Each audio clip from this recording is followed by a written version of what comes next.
Buenas tardes, estimadas directivos, docentes, personal administrativo, auxiliares de educación y miembros de la comunidad educativa en general.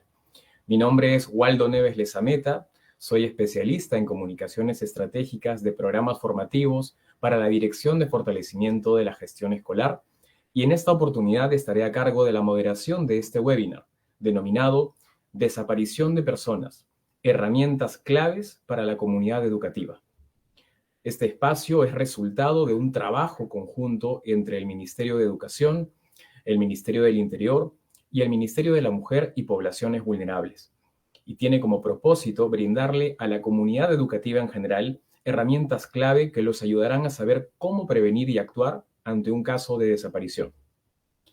Muy bien, antes de seguir con el evento, me gustaría pedirles que por favor nos ayuden ampliando el alcance de este webinar, difundiendo el enlace del mismo, ya sea a través de sus contactos o de sus redes sociales. Tengan por seguro que esta información es realmente valiosa. Dicho esto, procederé a comentarles cómo estarán distribuidas las intervenciones a lo largo de este webinar. En el bloque 1 tenemos a Fanny Salazar, abogada de la Dirección de Políticas de Niñas, Niños y Adolescentes del Ministerio de la Mujer y Poblaciones Vulnerables, quien nos hablará sobre la campaña comunicacional de prevención Encontrarte, así como la importancia de la identificación de situaciones de riesgo ante un posible caso de desaparición de personas. En el bloque 2 contaremos con Tania Rebollar, especialista de convivencia escolar de la Dirección de Gestión Escolar del Ministerio de Educación, quien nos hablará sobre la importancia de la convivencia escolar y cómo prevenir la violencia y riesgos en el entorno escolar. Y finalmente, en el bloque 3, nos acompañará Carlos López, especialista de la Dirección de Derechos Fundamentales del Ministerio del Interior, quien nos compartirá orientaciones clave sobre cómo actuar ante un caso de desaparición, así como los canales de denuncia que tiene la ciudadanía a su disposición. Muy bien, dicho esto, vamos a iniciar con el bloque 1, y para ello les presentamos a Fanny Salazar. Ella es abogada de la Dirección de Políticas de Niñas, Niños y Adolescentes del Ministerio de la Mujer y Poblaciones Vulnerables, quien, como mencioné hace un momento, nos hablará sobre la campaña comunicacional de prevención Encontrarte, así como la importancia de la identificación de situaciones de riesgo ante un posible caso de desaparición de personas. Adelante, Fanny, por favor.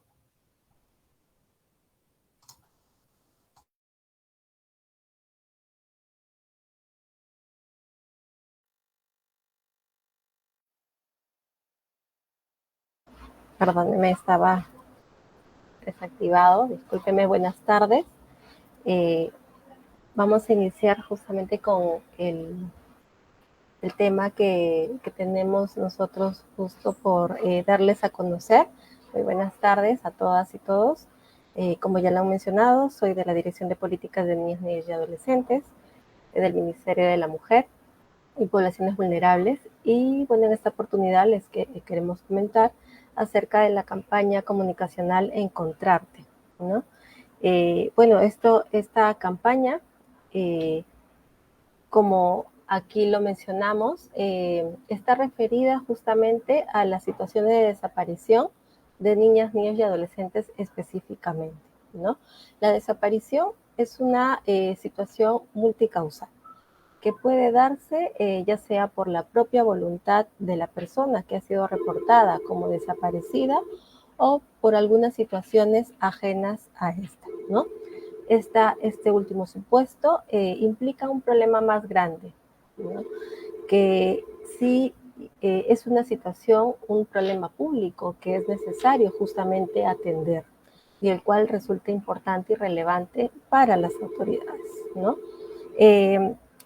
Al encontrarse justamente vinculado a hechos delictivos, esta situación de desaparición, en el que supone también la afectación de derechos fundamentales, es que intervienen una serie de actores que luego lo mencionaré, en el cual se interrelacionan entre todos los sectores involucrados para justamente desplegar las acciones que correspondan y poder garantizar la protección de la persona que ha sido reportada como desaparecida, ¿no?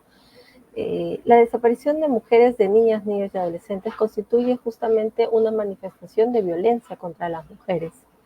Es preciso aquí señalar que en una modificación que hubo del reglamento de la ley para prevenir, sancionar y erradicar la violencia contra las mujeres y los integrantes del grupo familiar, que es esta ley 30364, se modificó justamente un aspecto para poder incluir el tema de desaparición de mujeres, niñas, niños y adolescentes, con considerándolo como una modalidad de violencia de género. Ante esta situación ha sido incluida para poder considerar a esta situación una condición de violencia de género, ¿no? Ante esta situación es que se han desplegado diversas acciones por parte del Ministerio de la Mujer para garantizar todas las acciones que se consideren necesarias, y se ha podido identificar también cuántas niñas, niños, adolescentes, las mujeres específicamente han sido reportadas como desaparecidas, ¿no?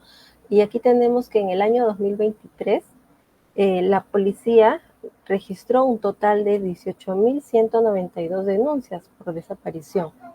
De estas 18.192 denuncias, corresponden justamente a mujeres 10.817 y específicamente a niñas, niños y adolescentes 9.819. Y en lo que va de este año, tenemos de enero a julio del 2024, que es a mitad de año solamente, se han reportado un total de 10.730 personas en calidad de desaparecidas, ¿no?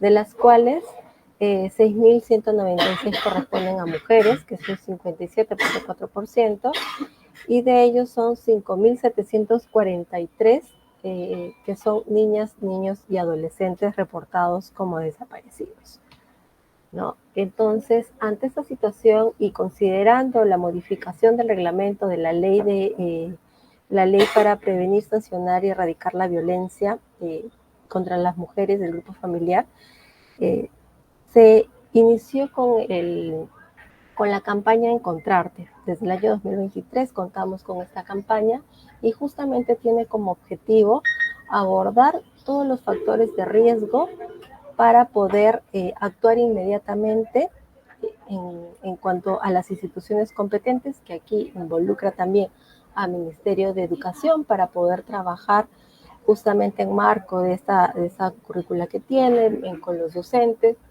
para poder sensibilizar y brindar la información que corresponda a las niñas, niños y adolescentes también, y tener en cuenta cuáles son estos factores de riesgo que deben de ser tomados en cuenta para evitar estas situaciones de desaparición, ¿no? Y que más adelante vamos a ver cuáles son estos factores de riesgo también. Involucra también a la Policía Nacional, involucra a los centros de emergencia mujer, porque ante estas situaciones ambos deben de actuar para intervenir inmediatamente ante las situaciones de desaparición y abordar justamente cuál ha sido la causa específicamente que ha generado, ¿no? Que ha conllevado a que se concrete la desaparición. Como lo mencionaba, ¿no? Ya esta modificación que hubo a la ley 3364 ha sido considerada justamente la desaparición como una modalidad de violencia, ¿no? De violencia de género. Y esto se debe justamente a que las desapariciones están vinculadas a otras formas de violencia contra las mujeres y los integrantes del grupo familiar, ya sea la violencia sexual, trata de personas y los feminicidios también, ¿no? Y esto está relacionado a los factores de riesgo que justamente les vamos a comentar a continuación, ¿no? ¿Qué es lo que se busca con esta acción comunicacional Encontrarte? Se busca justamente prevenir e informar a la ciudadanía acerca de cuáles son estas situaciones de riesgo que tenemos que tener en cuenta para evitar estas situaciones. Por ejemplo, el tener alguna pareja, ¿no? Pareja o enamorado que de repente no quiera ser conocida por algunas amistades o los familiares, ¿no?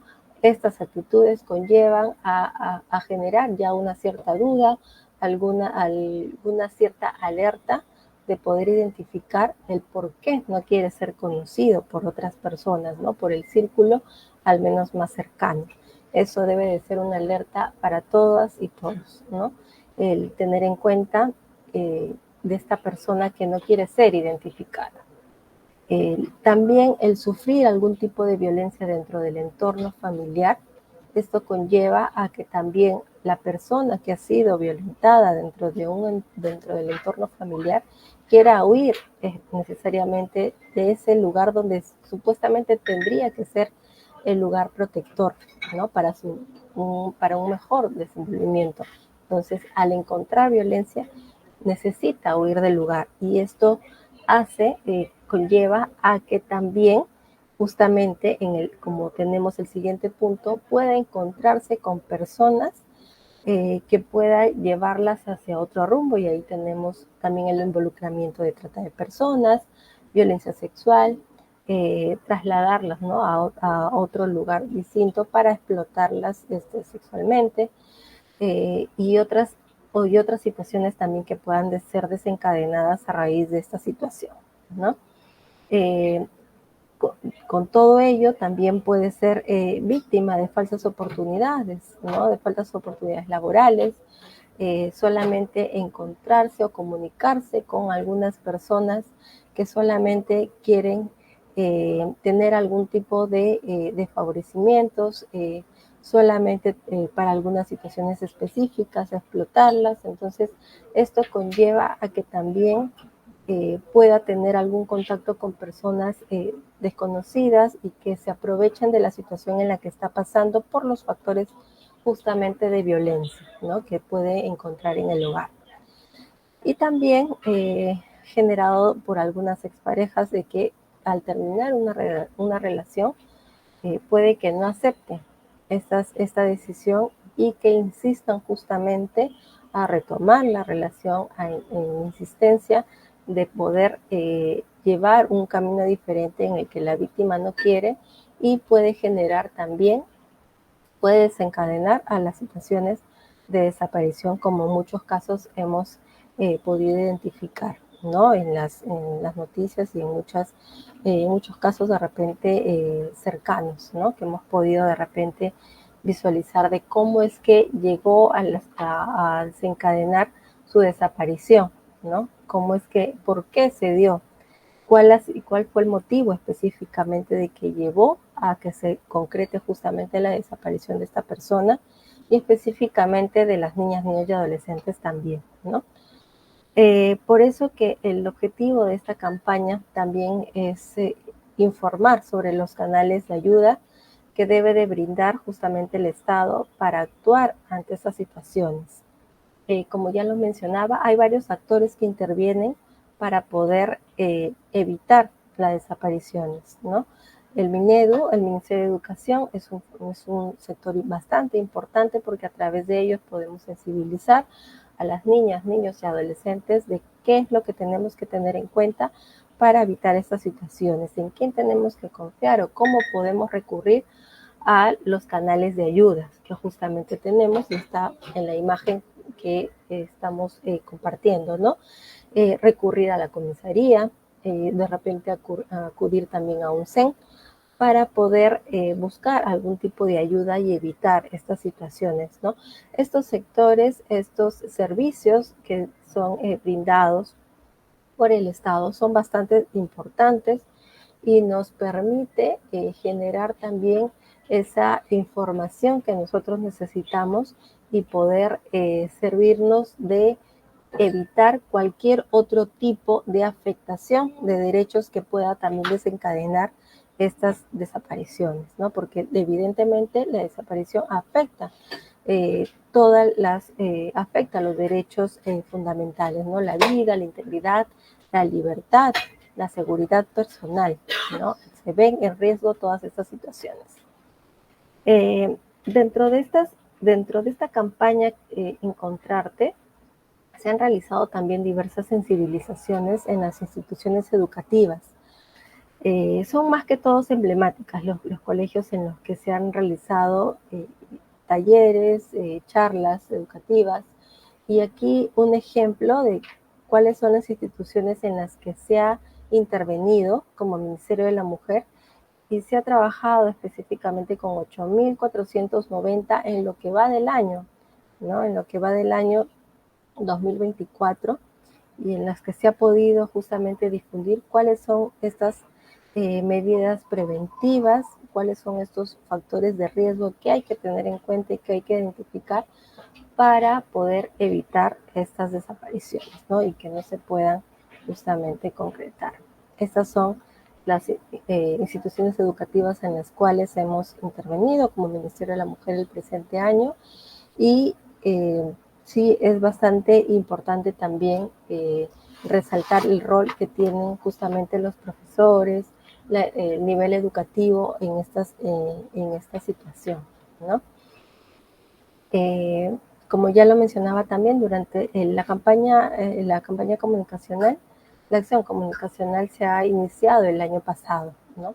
Con esto hemos podido intervenir, también se ha logrado brindar información de esta prevención a un total de 14.147 estudiantes, contando desde el año pasado también a los estudiantes de las regiones Lima, Huánuco, Cusco, Loreto, Arequipa, Madre de Dios y Lambayeque. No solamente está centralizado a Lima, sino también se está abordando a nivel nacional a fin que puedan tener todos estos lineamientos, la información que corresponda acerca de cuáles son estos riesgos, ¿no? Y bueno, para el presente año teníamos una meta establecida, del cual ya se ha podido superar. Han sido más de 8.000 alumnos con los que se ha podido trabajar el presente año y poder justamente sensibilizar, ¿no? Y lo que se quiere es justamente eso. Y bueno, estas son imágenes en las que se ha convocado a los niños, adolescentes, a los adolescentes de las instituciones educativas y en las que se ha trabajado con ellos directamente, ¿no? Son algunas imágenes de manera concreta, general, pero los talleres han sido más específicos, ¿no? En ambientes separados, las charlas han sido más directas, han sido didácticas, en las cuales se ha podido transmitir toda esta información, ¿no? Entonces, esta es la información que por parte del Ministerio de la Mujer y Poblaciones Vulnerables hemos querido compartir, algo concreto acerca de lo que venimos realizando y de la importancia que justamente es considerada, ¿no? La campaña comunicacional Encontrarte.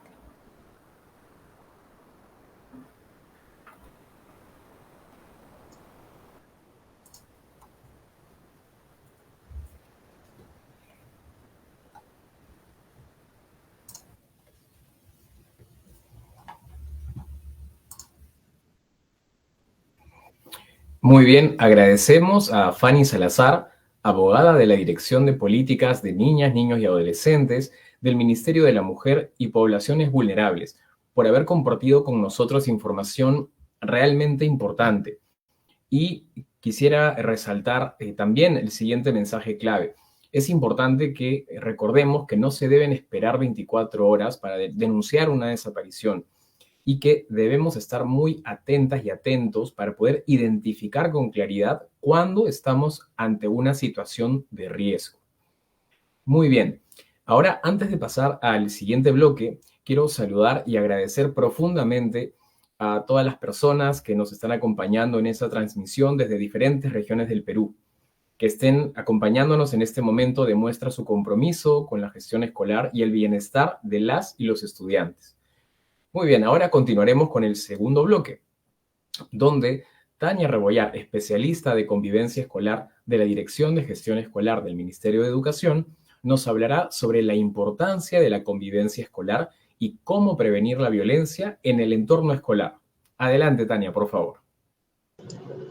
Muchas gracias, Waldo. Buenas tardes con todos y todas. Voy a proceder a compartir la presentación.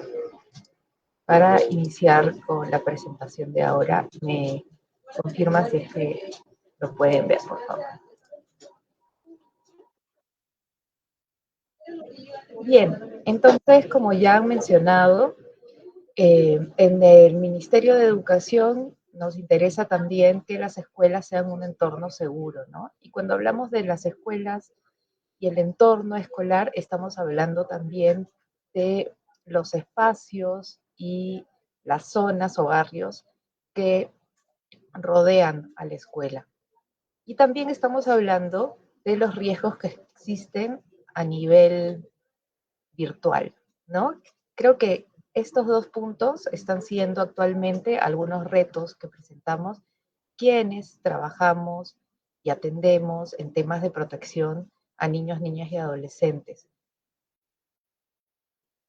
Es por eso que es importante trabajar desde la convivencia escolar, la promoción de una convivencia democrática, pero también la prevención y la atención a las violencias a las que pueden estar expuestos niños, niñas y adolescentes en el entorno escolar, ¿no? Acá les presento rápidamente quizás el marco normativo de el Decreto Supremo 004-2018 de Minedu, que son los lineamientos para la gestión de la convivencia escolar, la prevención y la atención de la violencia contra niños, niñas y adolescentes, y las distintas leyes eh, que dan soporte al trabajo que hacemos de convivencia escolar en las instituciones educativas y específicamente en la estrategia de convivencia escolar.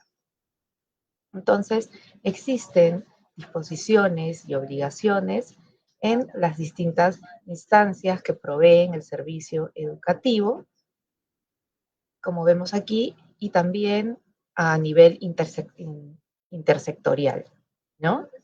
Todas estas instancias brindan protección a los niños, niñas y adolescentes, teniendo en cuenta que nuestra prioridad es o nuestro fin superior es el bienestar de los niños y las niñas y su protección, y también garantizar sus derechos.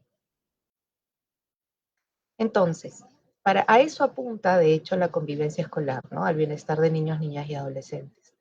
La convivencia escolar es el conjunto de relaciones interpersonales que dan forma a una comunidad educativa, es una construcción colectiva y cotidiana, es decir, se realiza en el día a día y su responsabilidad es compartida por todos los actores de la comunidad educativa. Aquí estamos hablando del personal directivo, el personal docente, los niños, niñas y adolescentes, es decir, la participación estudiantil es muy importante también, las familias, cuidadores, etcétera, ¿no? Y dependiendo también del contexto de la escuela, es importante considerar al barrio, a la comunidad, al entorno. Entonces, tenemos que la convivencia escolar, en resumen, es este conjunto de relaciones interpersonales, es decir, cómo nos relacionamos entre nosotros en la escuela, entre todos estos actores mencionados, se construye en el día a día, es decir, constantemente tenemos que trabajar por afianzar esa convivencia escolar desde un punto de vista, desde los enfoques del CENEP y también desde el respeto y la participación, ¿no? Es por eso que también es responsabilidad de toda la comunidad educativa. Aquí incluimos, como hemos visto también, a las APAPAS, a las familias, a los cuidadores y se busca también articular con otros actores de la comunidad. Entonces, ¿por qué creemos que es importante promover y gestionar de forma adecuada la convivencia escolar? La convivencia escolar aporta a la calidad educativa, implica avanzar hacia un concepto más integral de formación, en la que se considera tanto los conocimientos acumulados como las dimensiones metacognitivas, afectivas, éticas y sociales. Es decir, que impacta en el bienestar socioemocional de, en primer lugar, las y los estudiantes, pero de toda la comunidad educativa, pero también impacta en sus conocimientos, en sus saberes, también el aprendizaje académico. Aporta a la vivencia de experiencias positivas sobre la base de la responsabilidad, la solidaridad, la justicia, donde se promueve la formación de valores como el respeto por la diversidad, la participación activa en la comunidad, la colaboración y la autonomía, ¿no?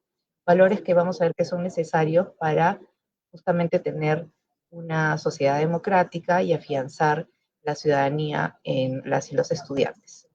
Y también aporta la calidad de las relaciones humanas y la construcción de vínculos más seguros. Y esto es importante, ¿no? Porque acá estamos hablando de riesgos de violencia, estudiantes que pueden estar en riesgos de violencia y esto luego de venir en una desaparición de personas. Entonces, construir relaciones positivas en base del respeto, la aceptación, la valoración de las diferencias y de las opiniones de todos y todas en un plano de igualdad, favorece también a la resolución pacífica de conflictos, desacuerdos, tensiones, etc.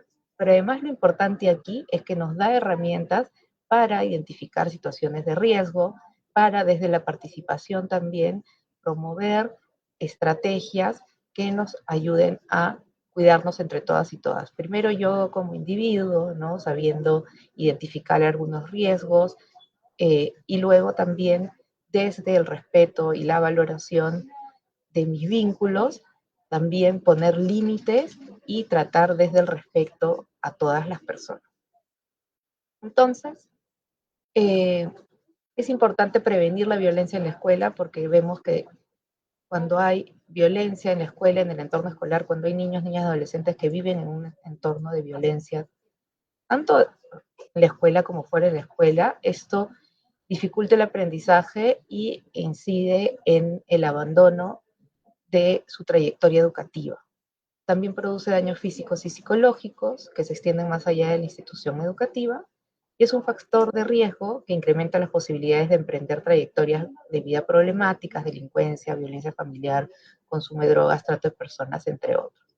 Entonces, acá vemos cómo cuando existe un entorno de violencia, tanto en la escuela como fuera de la escuela, se genera que el estudiante esté en una situación de mayor vulnerabilidad de ser quizás captado, captada por la trata o por estas situaciones que también en la exposición anterior mencionaba Fanny, ¿no? Por eso es que la idea de tener entornos y escuelas seguras y protectoras son una forma de prevenir situaciones de riesgo en las y los estudiantes y en sus familias también. Cuando hablamos de violencia escolar específicamente, es todo acto o conducta violenta contra un niño, una niña, niño o adolescente que ocurre dentro de la institución educativa, en sus inmediaciones o también, como les decía, en el entorno, ¿no? En el trayecto de la institución educativa y el hogar, y en el que los involucrados pertenecen a una institución educativa independientemente de si es o no a la misma, ¿no? Es decir, cuando también se corre el riesgo de que el estudiante o la estudiante esté siendo violentado por personal de otra institución educativa o alumnos, alumnas de otra institución educativa. Entonces, la violencia escolar a lo que se refiere a los riesgos en sí a los que pueden estar expuestos las estudiantes y los estudiantes. Como les decía hace un momento, a nosotros nos preocupa específicamente en la situación actual que a veces nos están faltando herramientas para identificar riesgos de violencia en los entornos virtuales y también cuando se trata de lo que es el trayecto en, del estudiante desde su escuela a su casa y de la casa a la escuela.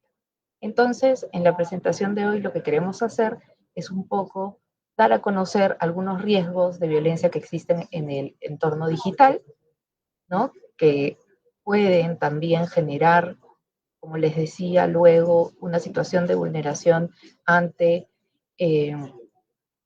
situaciones que devengan en desaparición de estudiantes o de trata, y también cómo podemos organizarnos desde la escuela para prevenir esto.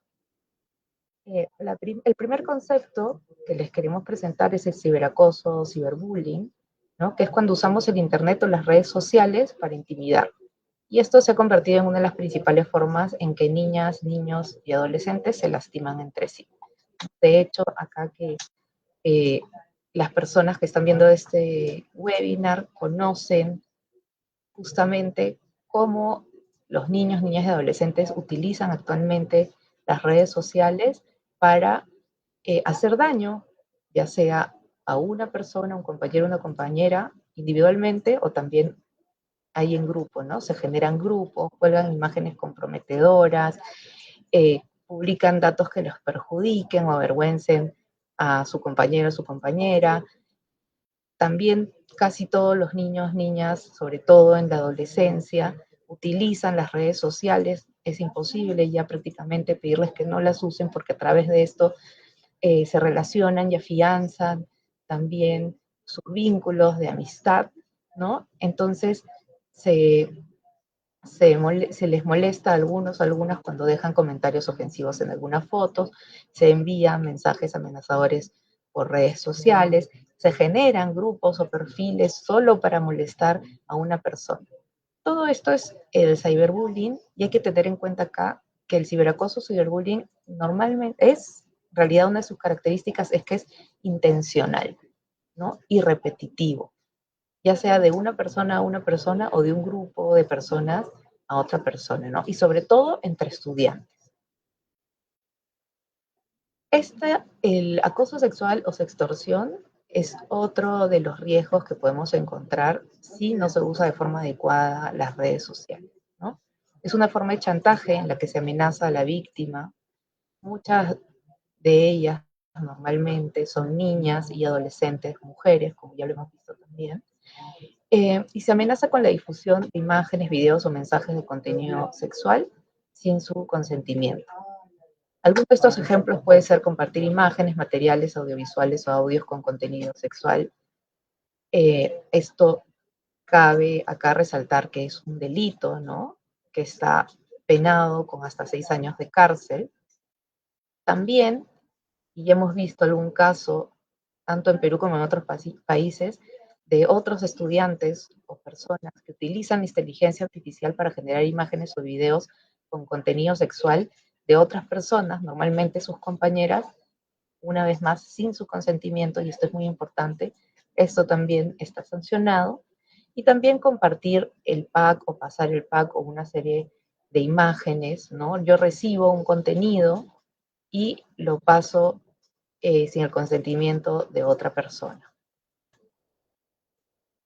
Conocemos también esto, el acoso sexual o sextorsión, vemos que es uno de los riesgos y una de las formas de violencia que se da también entre estudiantes, hay que tenerlo en cuenta, ¿no? Puede ser desde y puede estar involucradas personas mayores o personal de la escuela, ¿no? Pero también es algo que puede suceder entre estudiantes y por eso es importante trabajar en el tipo de relaciones que se tienen, ¿no? Incluso se da dentro de la pareja.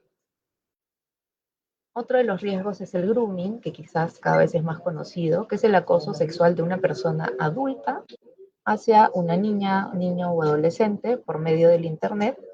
Y en el grooming lo que lo caracteriza es que los groomers o acosadores normalmente en un primer momento se hacen pasar. En una red social se generan perfiles falsos para poder captar o llamar la atención de los estudiantes, ¿no? El acosador o acosadora se hace pasar por una persona menor, se genera la confianza y genera un vínculo para tener una relación cercana con niñas, niños y adolescentes, y luego, a partir de esto, quizás le pide una foto, un video con contenido sexual, y una vez que lo consigue, lo chantajea o la chantajea con compartirlo en redes sociales, al público, avisar a los padres, etcétera, ¿no?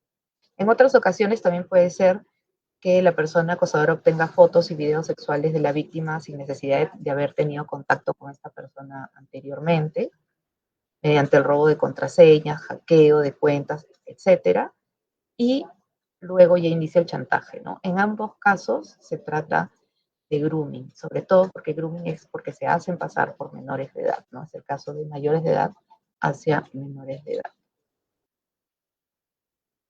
Y bueno, también está el phishing o la captación, ya Fari mencionó un poco esto, ¿no? Con un ejemplo. Es una de las fases de la trata de personas y busca justamente reclutar víctimas.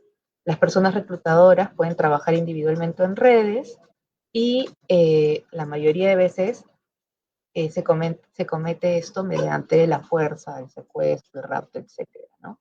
La primera captación, digamos, es a partir del engaño, el aprovechamiento, de que si tienen alguna necesidad o vulnerabilidad, si se está buscando empleo, por ejemplo, ¿no?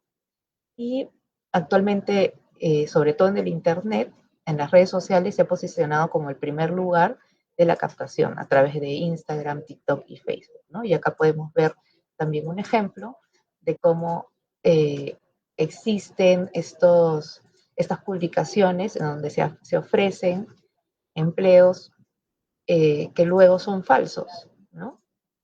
Entonces, normalmente lo que pasa es que se captura a las personas a través de esta convocatoria y también se les saca del lugar y de la red de soporte que tienen, se les lleva lejos del lugar donde viven, se hace que pierdan contacto con su red de soporte, con sus familias, con sus madres y padres, y esto es lo que luego también deviene en una desaparición, ¿no? Tanto en este caso como en el caso del grooming, puede pasar que la persona que capte a este niño o niña no solo la chantaje, sino también luego lo obligue o lo convenza de dejar su casa y bueno, y caer en una de estas redes de trata, ¿no?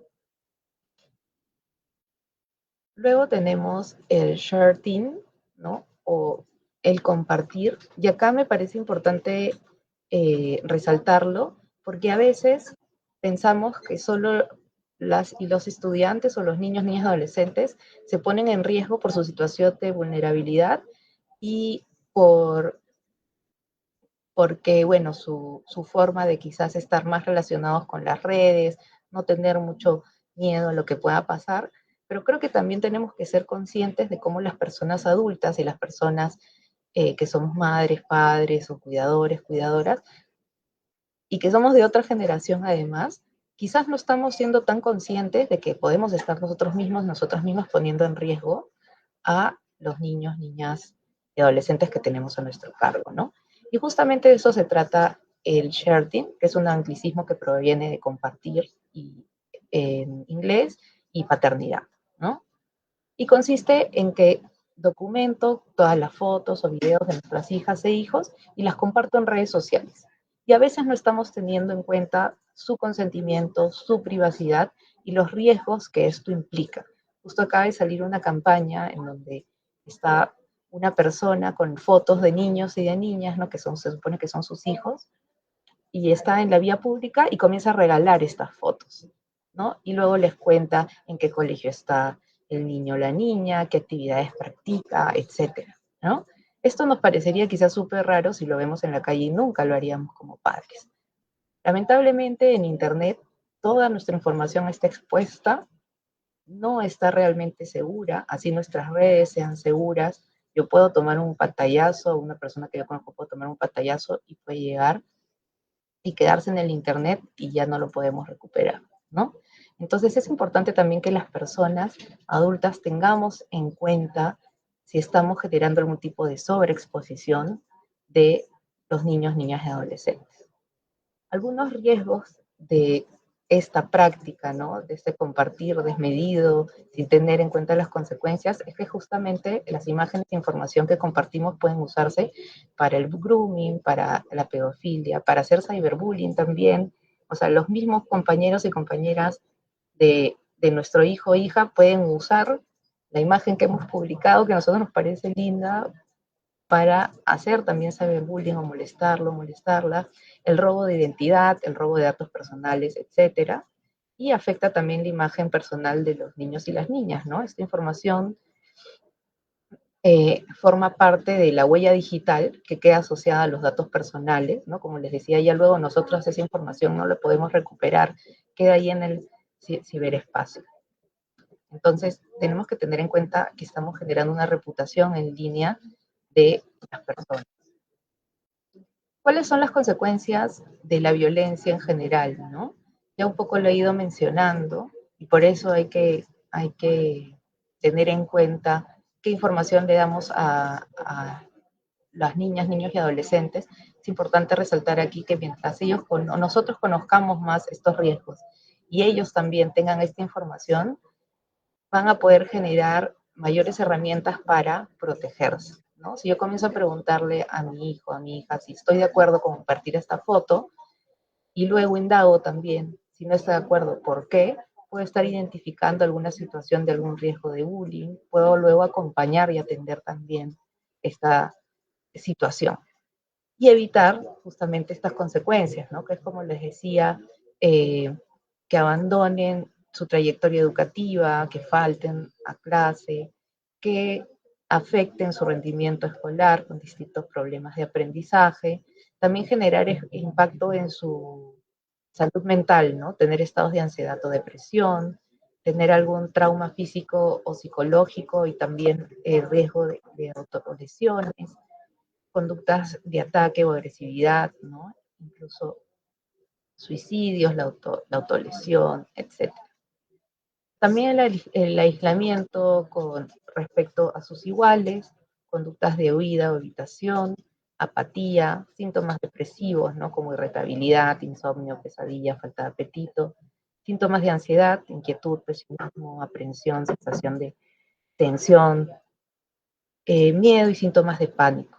Todas estas son algunas señales de alerta. Ojo, no es solo una, ¿no? Sino que cuando vamos identificando estos distintos signos, tenemos que tener en cuenta si es que podemos atender o preguntar qué está pasando y mirar un poco el entorno de los niños, niñas y adolescentes para ver cómo acompañarlos en esto, ¿no? Buscar la causa, que puede ser una situación de bullying, pero también puede estar pasando por las otras violencias que hemos estado comentando en entornos virtuales o físicos también, ¿no? En la escuela misma. Como parte de una forma en que las familias se puedan involucrar en el cuidado de sus hijos e hijas en la escuela, una de las estrategias que se está impulsando desde el Ministerio de Educación es justamente la conformación de las brigadas de protección escolar o BAPE, ¿no? Estas brigadas pueden acompañar tanto el espacio de la vía pública o de dentro de la escuela, los espacios físicos, pero también pueden dentro de sus funciones generar alianzas para que se hagan actividades como talleres, ¿no? O campañas para trabajar sobre cualquiera de los temas que estén relacionados a la prevención de la violencia en las escuelas. Entonces, las Brigadas de Protección Escolar o BAPE son una iniciativa de organización, participación y vigilancia comunitaria de la comunidad educativa en el marco de la Resolución Ministerial 066-2018 Minedu y los lineamientos para la gestión de la convivencia escolar.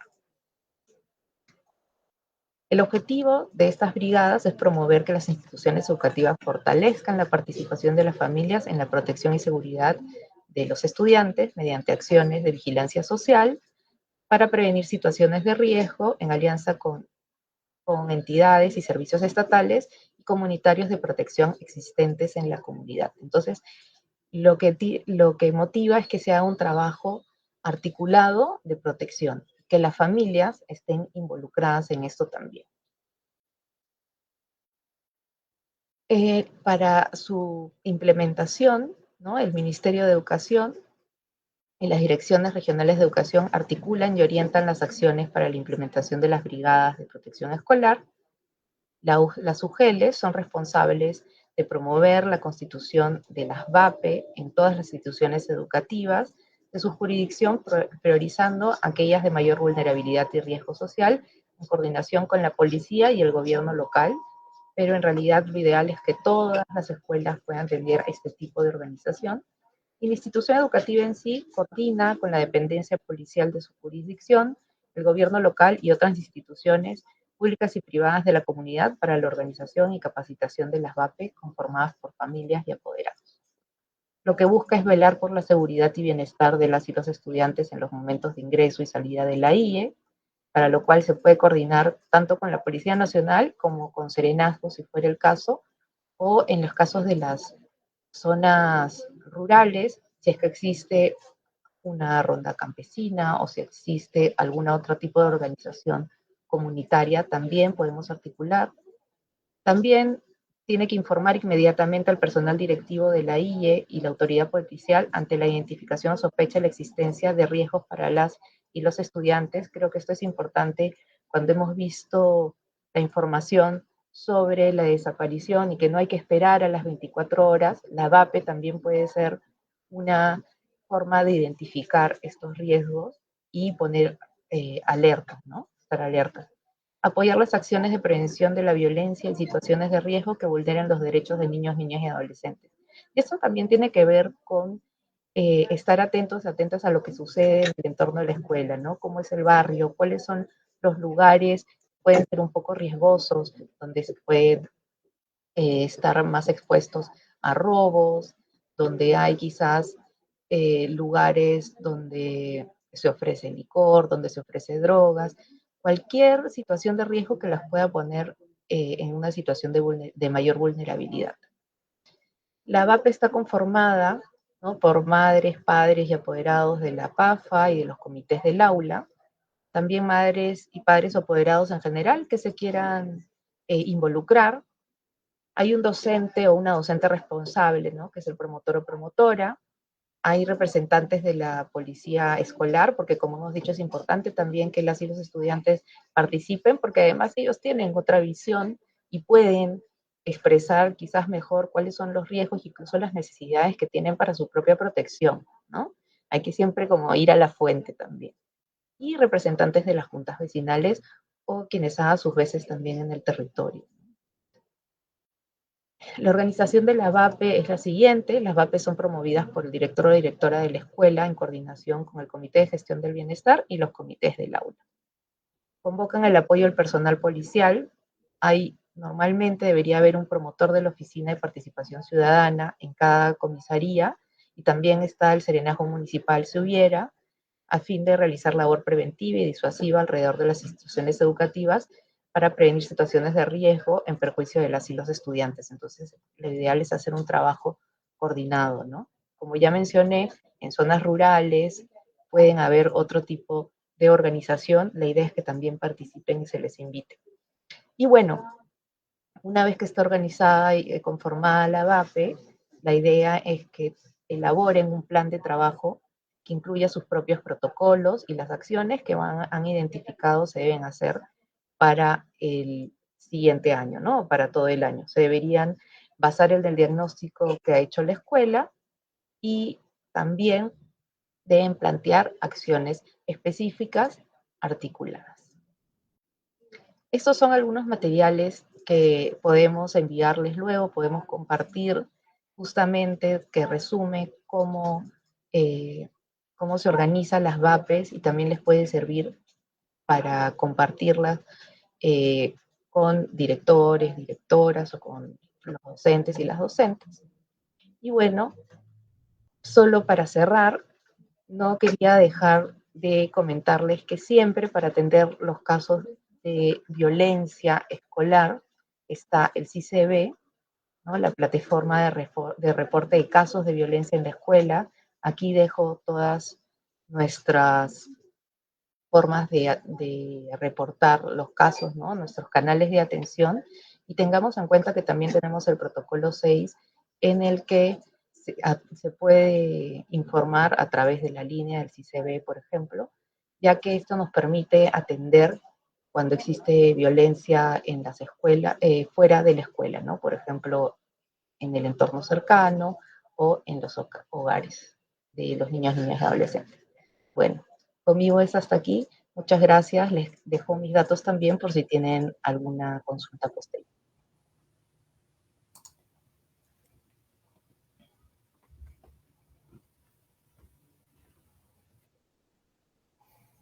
Muy bien, agradecemos a Tania Rebollar, especialista de convivencia escolar de la Dirección de Gestión Escolar del Ministerio de Educación, quien nos compartió información sumamente valiosa y de la cual quiero resaltar los siguientes mensajes clave.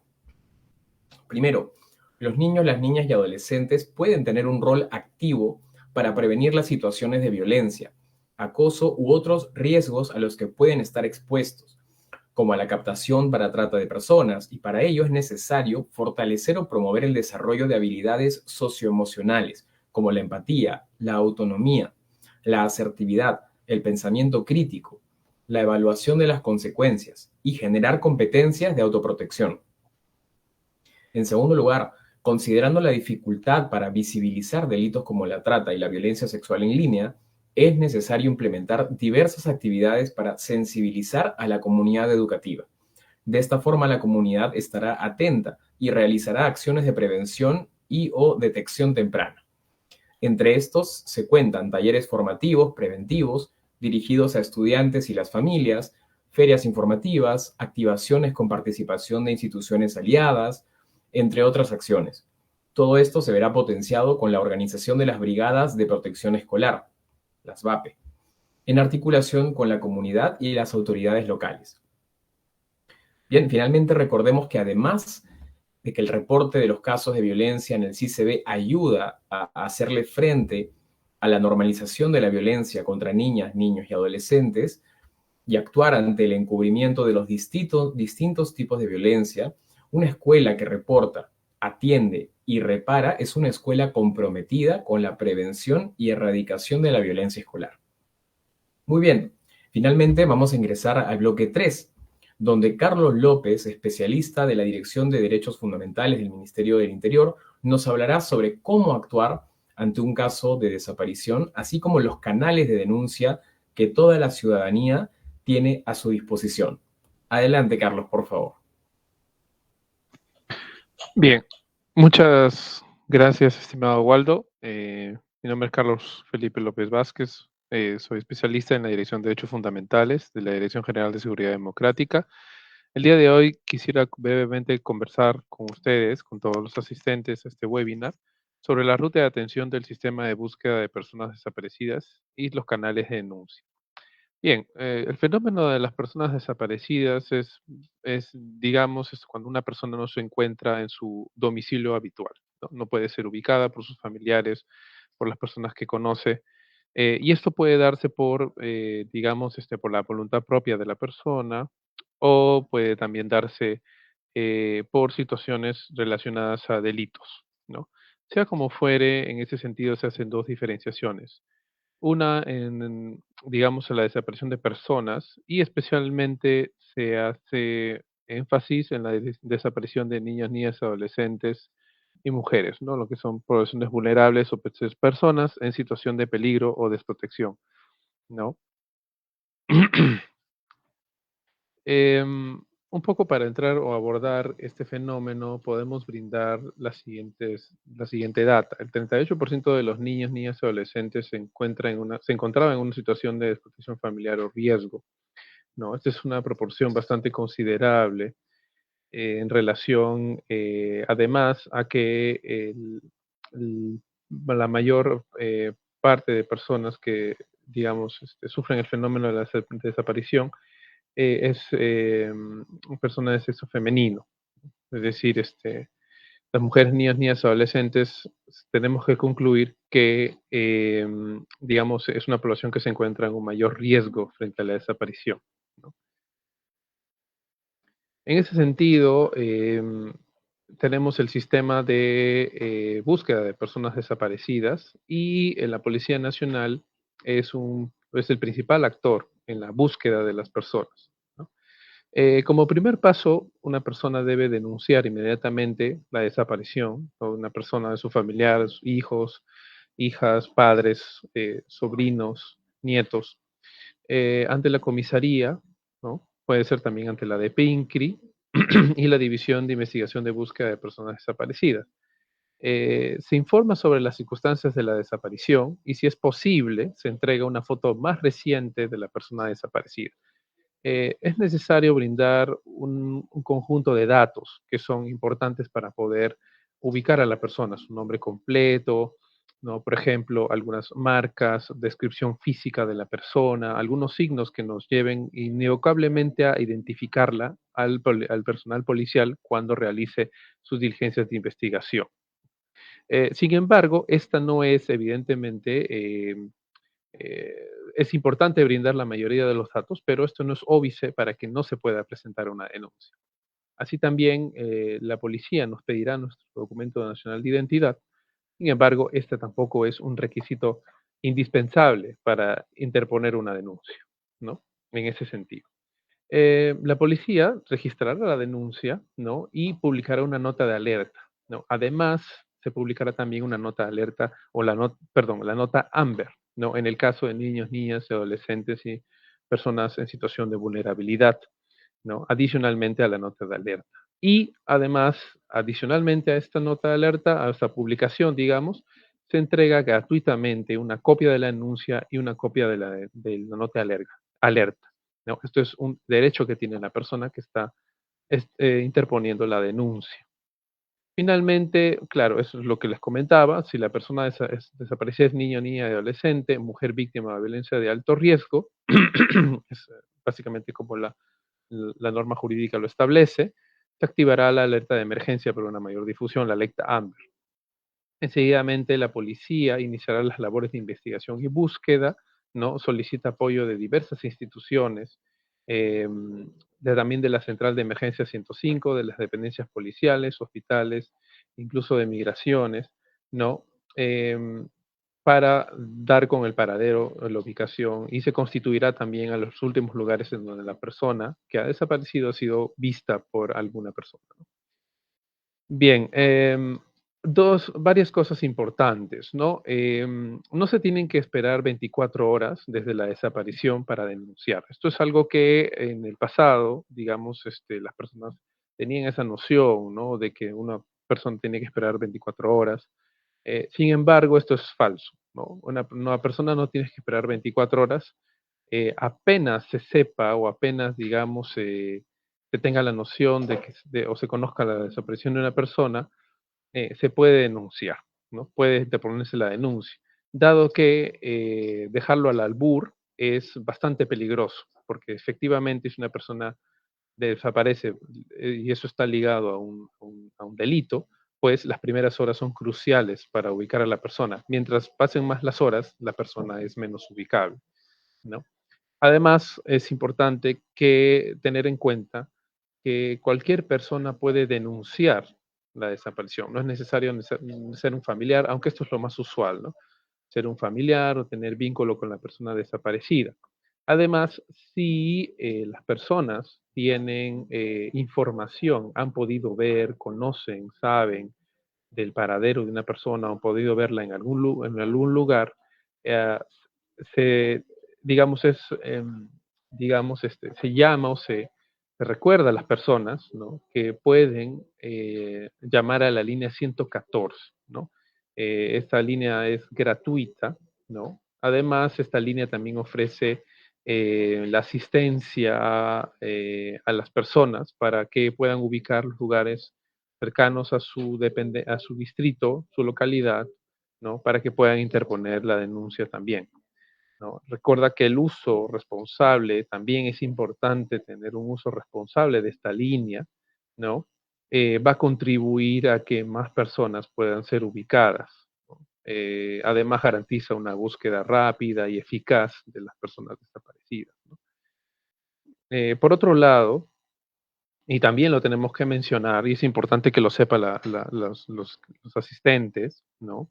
Que si bien es cierto, digamos, si en el caso no hay una adecuada atención por parte del personal policial, la línea 1818 se encuentra disponible el CUT, Central Única de Denuncias, donde uno puede interponer una queja, digamos, ante un servicio mal prestado o de repente no ha existido una adecuada atención o resolución de las dudas o consultas que se puedan tener en la línea 114, ¿no? Varias cosas quisiera mencionar rápidamente. Es importante considerar que las denuncias se reciben de manera inmediata y no hay ningún plazo ni administrativo ni ningún tipo para recibir la denuncia, ¿no? No es obligatorio presentar la fotografía de la persona desaparecida necesariamente para interponer una denuncia, aunque esto es bastante,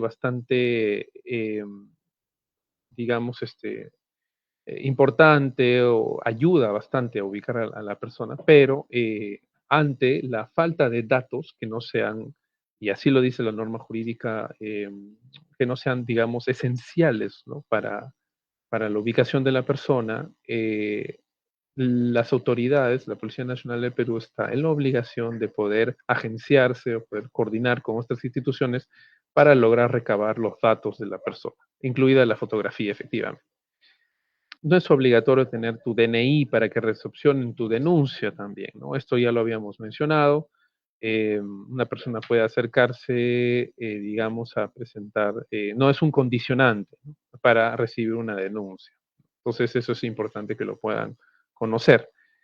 Además, es un derecho de la persona denunciante pedir copia de la nota de alerta, ¿no? Del CITPOL. Los actos que realiza la Policía Nacional del Perú en relación a la búsqueda de personas son siempre de carácter urgente, ¿no? Dado que ya, como lo hemos señalado, las primeras horas para ubicar a una persona son cruciales, ¿no? La PNP debe informar de los mecanismos para que el denunciante mantenga el contacto e intercambiar información con las personas que realizan la denuncia, ¿no?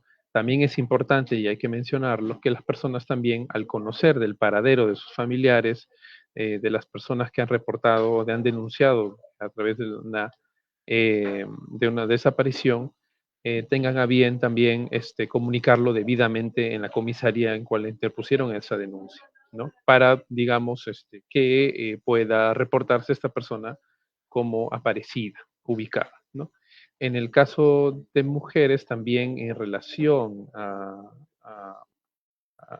digamos, a la posible comisión de algún delito relacionado a la desaparición, se coordina con el Centro de Emergencia Mujer, ¿no? Con el CEM. Bien, como lo mencionábamos, hay requisitos para presentar una denuncia, ¿no? Está el nombre completo, el apellido completo, los datos, la vestimenta, edad, características físicas, situación de discapacidad, descripción de sus prendas de vestir, como de la última vez que se le pudo ver, señas particulares, digamos la lengua, ¿no? El idioma, si es de un pueblo indígena originario, y aquí hago un colofón, una pausa para comentar también que es obligación de la Policía Nacional de Perú, digamos en general, recibir denuncias en lengua originaria. También es importante, así lo establece la norma jurídica. Condiciones de orientación sexual, así como cualquier otro dato relevante para su identificación. Circunstancias en las que desapareció, lugar, fecha, hora, personas probablemente involucradas o aquellas que puedan conducir a la identificación de las personas involucradas, descripción de su entorno y de todo aquello que pueda contribuir a que la policía pueda ubicar o pueda, digamos, iniciar las acciones de investigación de la persona desaparecida.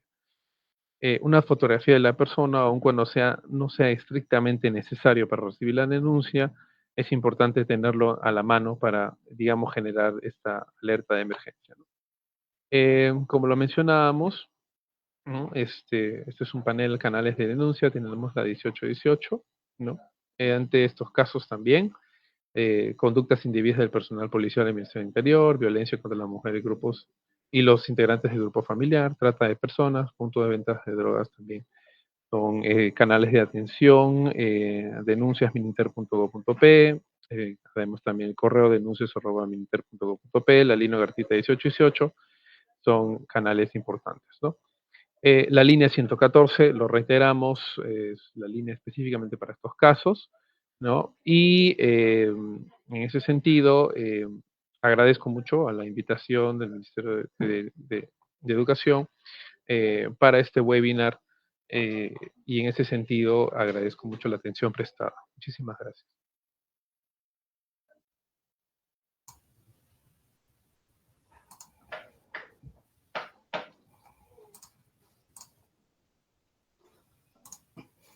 Bien, agradecemos a Carlos López, especialista de la Dirección General de Seguridad Democrática del Ministerio del Interior, quien nos deja los siguientes mensajes clave. No es necesario esperar 24 horas para presentar su denuncia en una comisaría o en la de PINCRI, el Departamento de Investigación Criminal de la Policía Nacional del Perú. Y es importante llevar una foto actual de la persona. Con esa denuncia, la Policía Nacional del Perú emitirá una nota de alerta. la publicará en el portal web Desaparecidos en Perú y te dará una copia. En caso de que no recibieras esa copia, tienes todo el derecho de exigirla. Asimismo, es importante mencionarles que si tienen información sobre el paradero de una persona desaparecida o si ya hubiera aparecido, llamen a la línea gratuita 114 para ponerlo en conocimiento. Muy bien, estimados directivos, docentes, personal administrativo, auxiliares de educación y comunidad educativa en general, de todas y cada una de las regiones del Perú. Hemos llegado al final de este webinar. Antes de culminar, quiero agradecerle profundamente a todas las personas que nos han acompañado durante esta transmisión y recordarles que este webinar va a quedar grabado en el Facebook de Perú Educa, así como en el Facebook del Ministerio de Educación. También quiero agradecerle de manera muy especial a cada ponente que ha participado el día de hoy.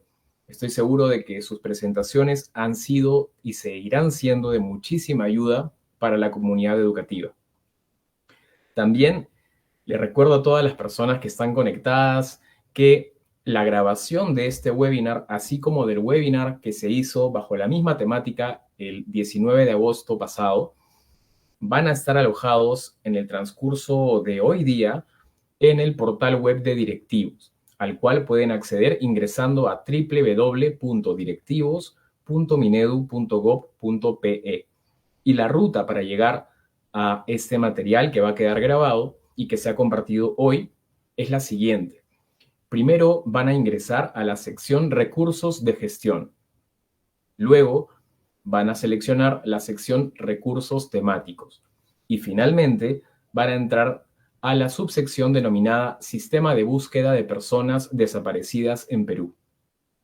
Muy bien, dicho esto, espero que tengan una excelente semana, un excelente resto de semana y tengan por seguro que habrá más espacios como este, así como otras acciones que seguiremos trabajando en conjunto de manera intersectorial sobre este tema tan crucial para nuestras y nuestros estudiantes, así como para toda la comunidad educativa en general.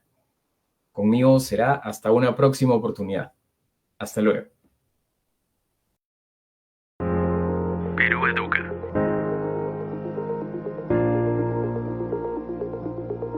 Ministerio de Educación.